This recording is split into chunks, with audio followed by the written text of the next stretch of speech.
All right, let's jump right in. Today, we're taking a deep dive into how travel and language learning can really go hand in hand. We'll be looking at an episode of Conversations in English. Oh, yeah, I've heard that one. Right. It's the one where they kind of drop their main character, Alex, right smack in the middle of New York City, right? Exactly.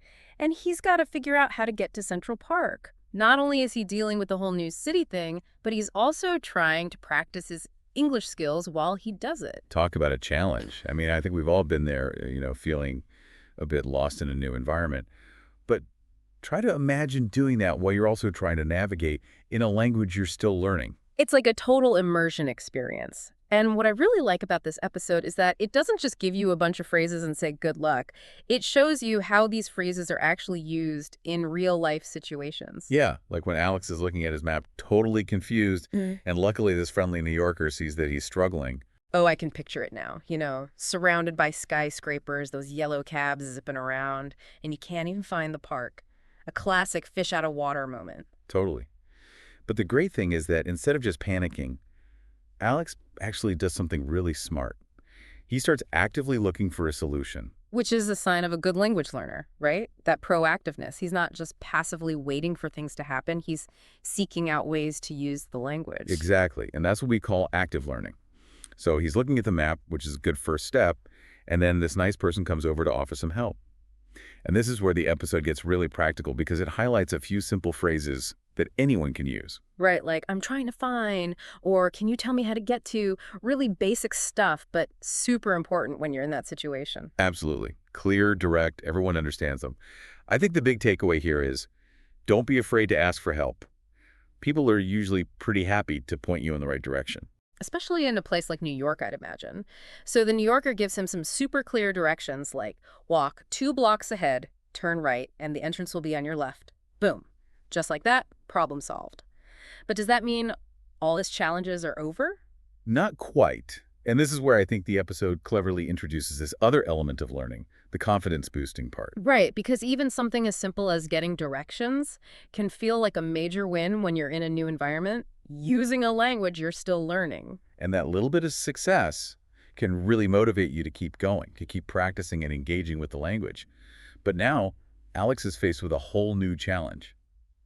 The subway. Oh boy, the subway, a whole other beast. It's not just about finding your way around anymore. It's about understanding schedules, routes, and of course, figuring out how to buy a ticket. You need a different kind of language skill set for that. You got to be able to ask the right questions and understand the answers, especially when you're dealing with things like timetables and unfamiliar systems. So picture Alex at the subway station, a little overwhelmed by all the signs and the crowds. But he does what any smart traveler would do. He goes up to the ticket booth and says, "Excuse me, which train goes to Central Park?" Straight to the point. And he's being polite about it too, which is important. I mean, even experienced travelers can get flustered in a busy subway. No kidding. Especially when you're trying to do it in another language. That's where asking those clear, concise questions is super important. And what's interesting here is how the episode shows how even these really basic interactions are full of opportunities to learn the language. It's not just about getting from point A to point B. It's about how you use the language along the way. He gets the info he needs, buys his ticket, and hops on the right train. Success. He's getting closer to Central Park, and more importantly, he's getting closer to feeling comfortable using English in a new city. It's all about those small wins adding up. Each one builds a little more confidence, a little more fluency. And you know that feeling of accomplishment, even from something as simple as buying a subway ticket, can be really motivating. It makes you want to keep learning and practicing. Exactly. And that's what's so cool about language learning. It's not just about textbooks and rules. It's about those real-world experiences that make it all come together. So, Alex is on the right track, heading toward his goal. But the episode takes it even further by showing how language learning isn't just about being practical, it's also about connecting with people. And that's where it gets really interesting. It starts to reveal how language can be a way to experience new cultures, meet new people, and step out of your comfort zone in a way that feels both exciting and doable. So we've seen Alex handle asking for directions and navigating that subway system. But I think what really stood out to me was this kind of underlying theme of building confidence. Yeah, it's not like they come right out and say it, Yeah. but you can sort of sense Alex getting more confident with every interaction he has. Like at the beginning, he seems a little unsure of himself, a bit hesitant. But as he moves through the city and uses his English, You can definitely see a change. It's like he's letting go of some of that self-doubt with each sentence. Totally. And that's such a crucial part of learning a new language. It's not just about, mastering the grammar and vocab. It's about being confident enough to actually use it. For sure. It's about overcoming that fear of making mistakes or being judged and realizing that communication isn't about being perfect. It's about connecting with someone. It's a life skill. Uh-huh. But going back to the episode, I'm curious to hear what you think about how they show this confidence building. What are some of the things they do to make that growth really apparent in Alex? Well, one thing I notice is how they focus on even the smallest wins and show how those contribute to a sense of accomplishment. Like when Alex successfully buys his subway ticket, it's not just about the transaction itself. It's about that feeling of, hey, I did it, I figured out this whole system, and I got what I needed. And those little bursts of accomplishment, even if they seem small, they can really keep you going. It's like learning any new skill, I guess. Yeah. You need those wins early on to keep you motivated. Absolutely. And I also think the episode does a good job of showing how practice and repetition play a role in building fluency and confidence. It's not about knowing every single grammar rule or having a massive vocabulary from the start. It's about consistently using what you do know, even in simple ways. But practice makes perfect. Yeah. Right? The more you use the language, the easier it gets. And I noticed how the episode subtly highlights the importance of context. Like, they don't just throw random phrases at the listener, they put them in specific situations to show how the same phrase can be used in different ways depending on the context. Well, that's a great point. Like the phrase, excuse me, Alex uses it when he's asking for directions at the ticket booth. Yeah. Even later on when he talks to a street performer.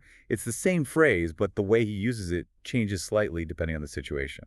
Exactly. And that's where the real magic of learning a language happens, I think. It's not just about memorizing a bunch of words and rules. It's about understanding how those pieces work together to create meaning in different settings. It's like learning a musical instrument. You might know all the notes, but it's how you put them together that actually makes the music. That's a perfect way to put it.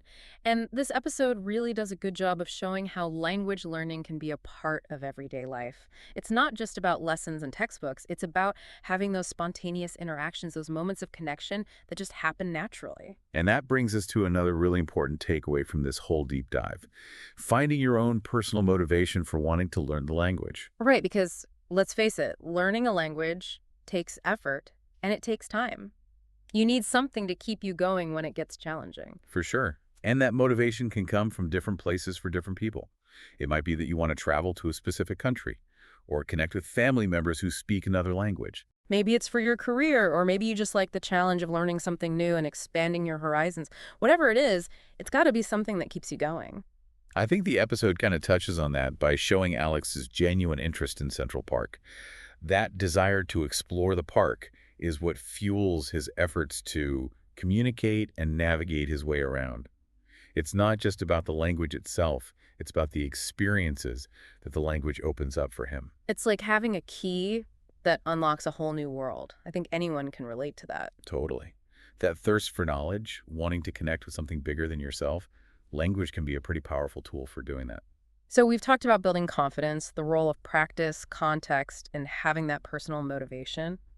Anything else we can learn from this episode, especially for folks who might be at the very beginning of their language learning journey? I'd say one of the biggest takeaways, and this kind of ties back to confidence building, is to see mistakes as a natural part of learning.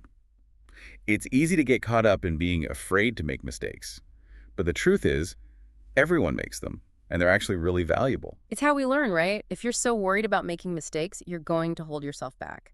You have to be willing to put yourself out there and learn from those slip-ups. And I think the episode shows this in a subtle way.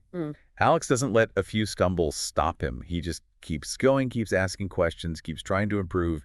He gets that making mistakes is just part of the process. Exactly. It's like learning to ride a bike. You're going to fall a few times before you figure it out. Yeah. But each time you fall, you learn something. Eventually you get there. And that's a great message, not just for learning languages, but for anything new you're trying to do. It's about being resilient, bouncing back from those setbacks, and just keeping at it. So instead of seeing mistakes as failures, we should see them as feedback, as steps along the way to becoming more fluent and confident. They're chances to learn and get better at communicating.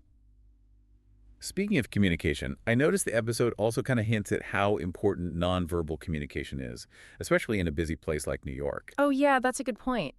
It's not always just about the words you say. It's about your body language, your tone of voice, even your facial expressions. All those things play a part in getting your meaning across and connecting with someone. And that's something that traditional language learning often misses. We get so focused on grammar and vocabulary that we forget about all those other cues that are just as important.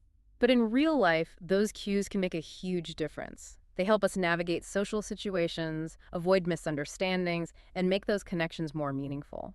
And they show how important it is to pay attention to those nonverbal things, both to understand what other people are trying to say and to use them ourselves to communicate better. It's like adding another layer of fluency, going beyond just words. Exactly. It's about being more in tune with how people interact, all those subtle signals that sometimes speak louder than words. And that's a skill you can develop by observing, by practicing, and by putting yourself in situations where you have to communicate. So it's not just about hitting the books and memorizing lists.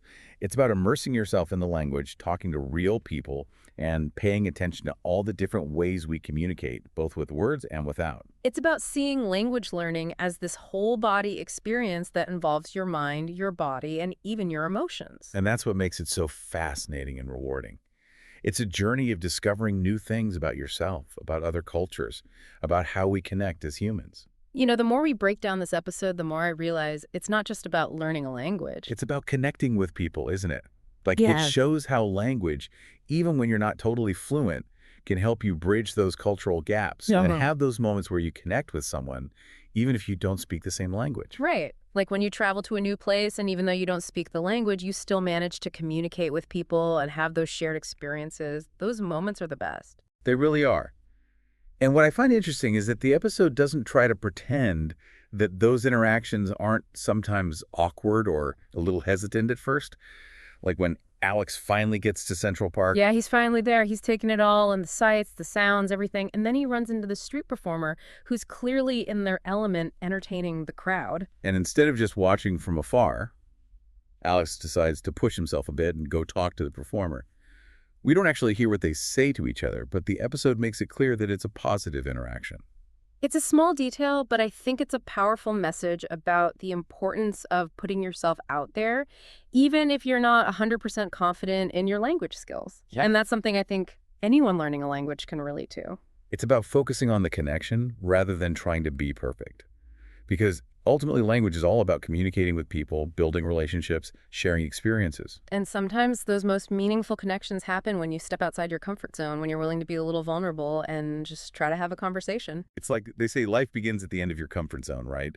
I think this episode really illustrates that idea. It shows how pushing past that fear and self-doubt can lead to really cool experiences. So for our listeners who might be feeling a little intimidated by the idea of actually using their language skills out in the real world, what advice would you give them based on what we've talked about today? I'd say don't overthink it. Start small. You don't have to have perfect conversations right away. Focus on little interactions like ordering a coffee, asking for directions, even just saying hello to someone. Because the small interactions add up over time and they all help you build confidence. It's like working out a muscle. The more you use it, the stronger it gets. And remember, learning a language takes time. It's a journey, not a race. So just enjoy the process, embrace the challenges, and celebrate those small wins along the way. And don't be afraid to look for ways to surround yourself with the language, whether it's through travel online groups, even just listening to podcasts like the one we've been talking about. The more you hear and use the language, the more natural it will start to feel. And you might even surprise yourself for how much progress you make. So, as we wrap up this deep dive into language learning, what's the one big thing you hope our listeners will take away from this conversation? I think it's that learning a language is about so much more than just memorizing words and grammar rules. It's about opening yourself up to new possibilities, connecting with other people, and experiencing different cultures and perspectives. It's about unlocking a whole new world of experiences and seeing how language can be this amazing tool for connecting with others. And remember, every step you take on that journey, no matter how small, gets you closer to your goal.